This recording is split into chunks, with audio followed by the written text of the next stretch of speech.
నిజ నిర్ధారణకు అంతిమ నిర్ణయం డిఎన్ఏ టెస్ట్.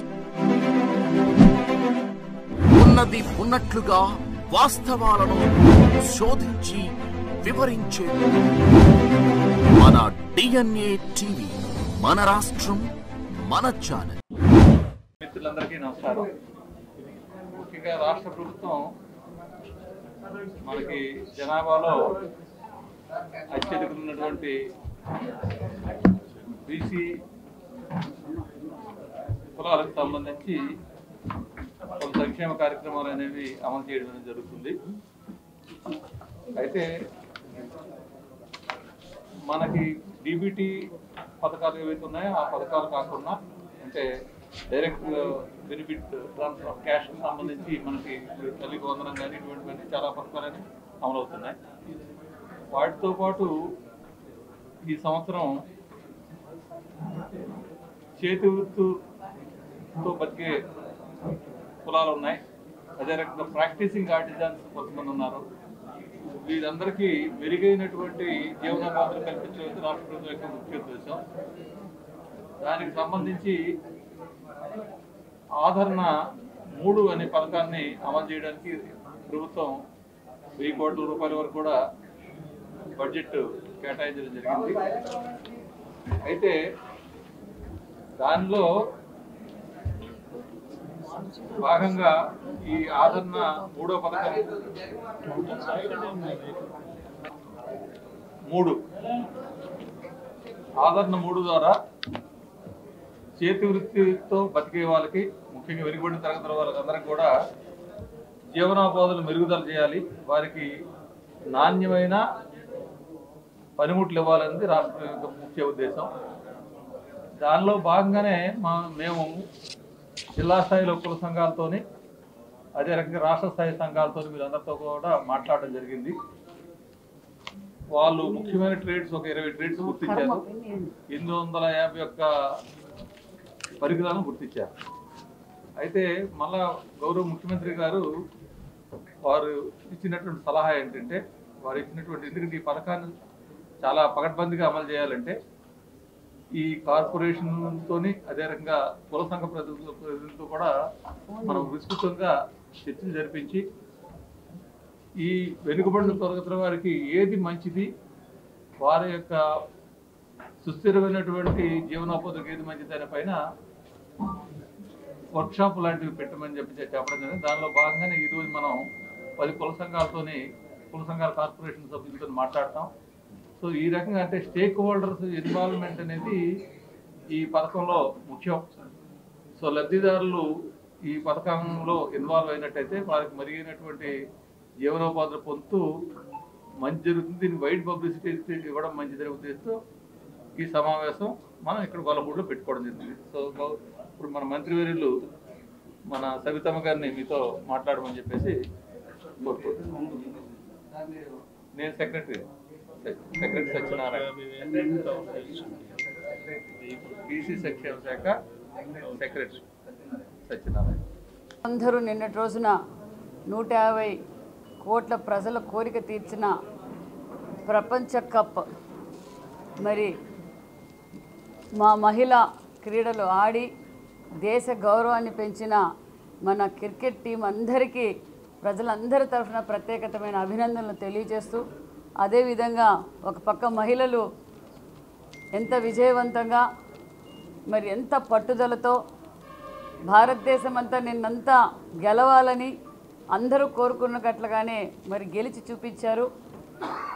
ఫస్ట్ బాల్ మొదలైనప్పటి నుంచి చివరి నిమిషం వరకు కూడా దేశ ప్రగతిని పెంచాలి, దేశ గౌరవాన్ని పెంచాలని ఎంత నిబద్ధతతో ఎంత శ్రద్ధతో ఆడారో మనం అందరం చూసాం. మహిళలకు అదేవిధంగా ఎంకరేజ్మెంట్గా ఉండాలి, మహిళా సాధికారత, మహిళలు అన్ని రంగాల్లోనూ ఉండాలని మన యువగళం అధినేత నారా లోకేష్ బాబు గారు కూడా నిన్న 175 నియోజకవర్గాల్లో కూడా ప్రతి ఒక్కరూ మ్యాచ్ చూడాలి, వాళ్ళని ఎంకరేజ్ చేయాలి, ఇది మహిళా లోకానికి అందరికీ స్ఫూర్తి కావాలన్న ఉద్దేశంతో ప్రతి నియోజకవర్గంలో కూడా నిన్నటి రోజున ఎల్ఈడీలు పెట్టి పూజలు చేసి మన ఇండియా టీం గెలవాలని ప్రోత్సహించారు. అంటే మహిళలను గౌరవించే ప్రభుత్వం మన ఎన్డీఏ ప్రభుత్వం నారా లోకేష్ బాబు గారు. అదేవిధంగా మరి రేపటి రోజున మన భువనమ్మ గారు కూడా రేపటి రోజున మనకు లండన్లో అవార్డు తీసుకోబోతున్నందుకు మేడం గారికి కూడా అభినందనలు కూడా తెలియజేస్తున్నాం. ఎందుకంటే ఒక మాజీ ముఖ్యమంత్రి కూతురుగా, అదేవిధంగా ఒక ముఖ్యమంత్రి భార్యగా, మరి యువగళం అధినేత తల్లిగా, మరి ఎన్నో సేవక్రమాలు, ఎంతో రాజకీయ కుటుంబంలో ఉన్న తెర వెనకే ఉన్నారే తప్ప ప్రజాసేవలో ముందున్నారే తప్ప రాజకీయంగా ఏ రోజు ముందు రాలేదు. అలాంటి గొప్ప వ్యక్తి భువనమ్మ గారు రేపటి రోజున అవార్డులు తీసుకోవడం, ఎందుకంటే ఆమెకు అవార్డు ఇవ్వటం కూడా నిజంగా ఎంతో గొప్ప వ్యక్తులకు అవార్డులు వచ్చి ఆ గొప్ప వ్యక్తిలో మేడం గారు ఉండడం కూడా మా అందరికీ, మహిళలందరికీ ఒక స్ఫూర్తి. ఎందుకంటే ఎన్టీఆర్ ట్రస్ట్ ద్వారా అనేక హెల్త్ స్కీమ్స్ కావచ్చు, మరి అనేక వైద్యంలో కావచ్చు, విద్యలో కావచ్చు, మరి హెరిటేజ్ ద్వారా ఎంతోమందికి ఉపాధి చూపించడం, కరువు వచ్చినప్పుడు కావచ్చు, వరద వచ్చినప్పుడు కావచ్చు, నేను సైతం అంటూ ముందుండే సేవా దృక్పథం కలిగిన భువనమ్మ గారికి మరొక్కసారి మా మహిళా లోకం తరఫున కూడా ప్రత్యేకమైన ధన్యవాదాలు తెలియజేస్తూ, మరి బీసీలు అంటానే తెలుగుదేశం, మరి బీసీలు అంటానే మరి ఎన్డీఏ కూటమిలో భాగస్వామి అన్న విషయం మీ అందరికీ తెలుసు. మరి గతంలో ఎన్నికల సమయంలో కూడా బీసీలు అందరూ మళ్ళీ ముఖ్యమంత్రి చంద్రబాబు నాయుడు గారు ముఖ్యమంత్రి అవుతానే ఈ రాష్ట్రం బాగుపడుతుందని నిర్ణయం తీసుకొని ఎంతో పోరాటం చేసి మరి సంపూర్ణమైన మెజార్టీతో మన ముఖ్యమంత్రి చంద్రబాబు నాయుడు గారిని ముఖ్యమంత్రిగా చేసుకున్నాం. మరి ముఖ్యమంత్రి అన్న నందమూరి తారక రామారావు కాలం నాటి నుంచి బీసీలకు పెద్దపీట వేసిన ప్రభుత్వం తెలుగుదేశం ప్రభుత్వం. అన్న నందమూరి తారక రామారావు గారి స్ఫూర్తితో మరి చంద్రబాబు నాయుడు గారు కూడా బీసీలకు పెద్దపీట వేశారన్న విషయం మీకు తెలియజేస్తూ, మరి అధికారంలోకి రాగానే ఒక పక్క బీసీలకు మరి బడ్జెట్లో కూడా పెద్దపీట వేసిన ప్రభుత్వం ఎన్డీఏ ప్రభుత్వం. మరి బీసీ శాఖకు కూడా మరి అనేక కళాశాలలకు, బీసీ హాస్టల్స్కు, బీసీ గురుకుల పాఠశాలలకు మరి అదేవిధంగా బడ్జెట్ కేటాయించడం, మరి బీసీ బిడ్డలు అన్ని రంగాల్లోనూ ముందుండాలి అనే విధంగా నాణ్యతమైన విద్య, నాణ్యతమైన భోజనం కూడా అందజేస్తున్న ప్రభుత్వం మరి ఎన్డీఏ ప్రభుత్వం. అదేవిధంగా మరి గతంలో కార్పొరేషన్లు ఏర్పాటు చేసింది మరి అన్న నందమూరి తారక రామారావు గారు. అదేవిధంగా మళ్ళీ కార్పొరేషన్లు కూడా మనం ఏర్పాటు చేసాం. మరి కార్పొరేషన్లు ఏర్పాటు చేసిన ఈ సమయంలో సుమారుగా 3-4 నెలలు అయ్యింది. మరి ఆ తర్వాత కూడా మేము మరి చైర్మన్ని, డైరెక్టర్లు గారిని కూడా కలిసి మా సెక్రటరీ గారు, మరి మా జిఎం గారు, అదేవిధంగా బీసీ వెల్ఫేర్ డిపార్ట్మెంట్ కలిసి అంటే ఈరోజు ఒక 10 మంది చైర్మన్లతోనూ, 10 డైరెక్టర్లతోనూ, అదేవిధంగా కుల సంఘ పెద్దలతోనూ 10 మంది కార్పొరేషన్ చైర్మన్తో చర్చించి మనం ఆదరణ 1 తీసుకొచ్చింది చంద్రబాబు నాయుడు గారు, ఆదరణ 2 తీసుకొచ్చింది చంద్రబాబు నాయుడు గారు, ఆదరణ 3 కూడా ఈరోజు మనం అమలుపరుచుతున్నాం. వాళ్ళ సూచనలు సలహాలు తీసుకొని మరి వారికి నిధులు విధులు కూడా కేటాయించాలన్న విషయంతో వాళ్ళతో స్వయాన చర్చించి ఏంటి ఆదరణ 3లో మనం ఏ విధంగా ప్రజలకి ఉపయోగపడగలం, వాళ్ళని ప్రతి ఒక్కరిని ముఖ్యమంత్రి చంద్రబాబు నాయుడు గారు ఎంటర్ప్రెనర్ని తయారు చేయాలన్నదే ముఖ్యమంత్రి గారి లక్ష్యం. మరి ఈ 1000 కోట్ల రూపాయలు కూడా మనకు ఆదరణ 3కి మనకు బడ్జెట్లో కేటాయించారన్న విషయం కూడా తెలియజేస్తూ, బీసీల అభివృద్ధే చంద్రబాబు నాయుడు గారి లక్ష్యం అన్న విషయం కూడా తెలియజేస్తూ ఈరోజు రివ్యూ పెట్టాం. మరి గతంలో మనం చూసాం, గత 5 ఏళ్ళు నా బీసీలు, నా ఎస్సీలు, నా ఎస్టీలను ఓటు వేయించుకున్న జగన్మోహన్ రెడ్డి ఏ విధంగా మోసం చేశారో, బీసీలు ఏ విధంగా నష్టపోయారో మనం అందరం చూసాం. మరి ఈరోజు బీసీలు అన్ని రంగాల్లోనూ ఉండాలి, బీసీలు వాళ్ళ కాళ్ళపైన వాళ్ళు నిలబడాలనే ఉద్దేశంతో ఒక పక్క ఆదరణ 3 కావచ్చు, ఎంఎస్ఎంఈ ద్వారా కావచ్చు, మరి అనేక సంక్షేమ పథకాలు ఈరోజు బాగా లబ్ధి పొందింది అంటే అది మన బీసీల శాతమే ఎక్కువ. ఈరోజు సూపర్ 6 సూపర్ హిట్, నిజంగానే సూపర్ 6 పథకాల్లో ఎక్కువగా లబ్ధి పొంది మన బీసీలే. అదేవిధంగా మరి మెగా డిఎస్సి కూడా మనం అందజేసాం, అందులో కూడా బీసీలే ఎక్కువగా సెలెక్ట్ అయ్యారన్న విషయం కూడా మీకు అందరికీ తెలియజేస్తూ, మరి ఈరోజు ఈ సమావేశానికి మరి మన కార్పొరేషన్ చైర్మన్లతోనూ మరి డైరెక్టర్లతోనూ వాళ్ళ సూచనలు సలహాలు తీసుకొని ముఖ్యమంత్రి గారికి తెలియజేస్తామన్న విషయం కూడా తెలియజేస్తూ జై Hind, thank you very much. అయితే మేము ముందు చేసింది ఇది ఈ కుల సంఘాలతోని జిల్లా స్థాయిలో, రాష్ట్ర స్థాయిలోన వాళ్ళ అభిప్రాయాలు తీసుకున్నాం.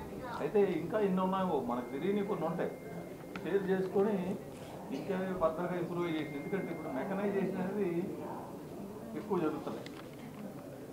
కార్పొరేట్ సెక్టర్ కూడా కుల సంఘాలకు సంబంధించిన వృత్తులు చేసే పరిస్థితి ఉంది. ఈ దృష్ట్యా వాళ్ళ జీవనోపాధులు ఏ రకంగా చేయాలనేది దానిపైన ముఖ్యమంత్రి గారు ఏమన్నారంటే ఒకసారి వాళ్ళతో కూడా మాట్లాడితే గ్రౌండ్ రియాలిటీ వాళ్ళకి తెలిసిందంటే మనకు తెలియదు. ఎందుకంటే స్టేక్ హోల్డర్ వాళ్ళు కాబట్టి, లబ్ధిదారులు కాబట్టి వారితో మాట్లాడి మీరు ఒక దీన్ని మాకు ప్రజెంట్ చేయండి అని చెప్పడం జరిగింది. ఈ ఆదరణ 3 కూడా త్రూ చైర్మన్ల ద్వారానే జరుగుతుంది. వాళ్ళ ద్వారానే ఆదరణ 3 బీసీ వెల్ఫేర్ ద్వారా ఏమైతే గతంలో చంద్రబాబు నాయుడు గారు కార్పొరేషన్లకు నిధులు అన్నారో ఆ నిధులు విధులు కూడా మరి క్యాస్ట్ ఈక్వేషన్స్ ప్రకారం లోన్స్ కావచ్చు. ఆదరణ 3 కూడా త్రూ కార్పొరేషన్ చైర్మన్ ద్వారా జరుగుతుందన్న విషయం కూడా మీకు తెలియజేస్తుంది. జనాభా దామాషా ప్రకారం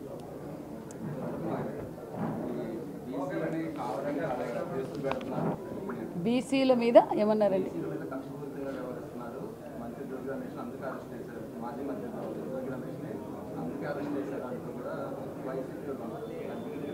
మరి వైసీపీ వాళ్ళు తప్ప మరి బీసీల ద్రోహి ఎవరో ప్రజలందరికీ తెలిసే 11 సీట్లకే పరిమితం చేశారు. కనీసం ప్రతిపక్ష హోదా కూడా ఇవ్వలేదంటే బీసీల వ్యతిరేకతతోనే జగన్మోహన్ రెడ్డి గారికి ఆ పరిస్థితి వచ్చింది. ఈరోజు జగన్మోహన్ రెడ్డి గారు బీసీల పైన అంటే బీసీలు జోగి రమేష్ గారు బీసీ మరి వాళ్ళు తప్పు చేసి కల్తీ మద్యం చేసి మరి గంజాయి ఎవరు అమ్ముతున్నారు, కల్తీ మద్యం ఎవరు చేస్తున్నారో ప్రజలందరికీ తెలుసు. చట్టం తను పని చేసుకుంటూ పోతుంది. మీద అదే జగన్మోహన్ రెడ్డి గారు నిన్నటి రోజున సిపిఐకి వద్దు అన్నారు. మరి గతంలో సిపిఐ కావాలా అని ఈరోజు జోగి రమేష్ గారి విషయంలో మాట్లాడుతున్నారు. అదే జగన్మోహన్ రెడ్డి గారు బాబాయి గొడ్డలిపోటుకి సిబిఐ వద్దు అన్నారు. అధికారంలోకి వచ్చిన తర్వాత అమలు పరచలేదు. ఈరోజు బీసీలు గుర్తొచ్చారు జగన్మోహన్ రెడ్డి గారికి. జగన్మోహన్ రెడ్డి గారికి డైవర్షన్ చేయడం తప్ప బీసీలకు ఆయన చేసింది ఏమీ లేదు. మేము కక్ష సాధింపు చర్యలు ఎక్కడా చేయలేదు, జరగదు కూడా. చంద్రబాబు నాయుడు గారు దాన్ని ఎప్పుడూ ఎంకరేజ్ చేయరు. చట్టం తను పని చేసుకుంటూ పోతుందన్న విషయం మీకు తెలియజేస్తాం.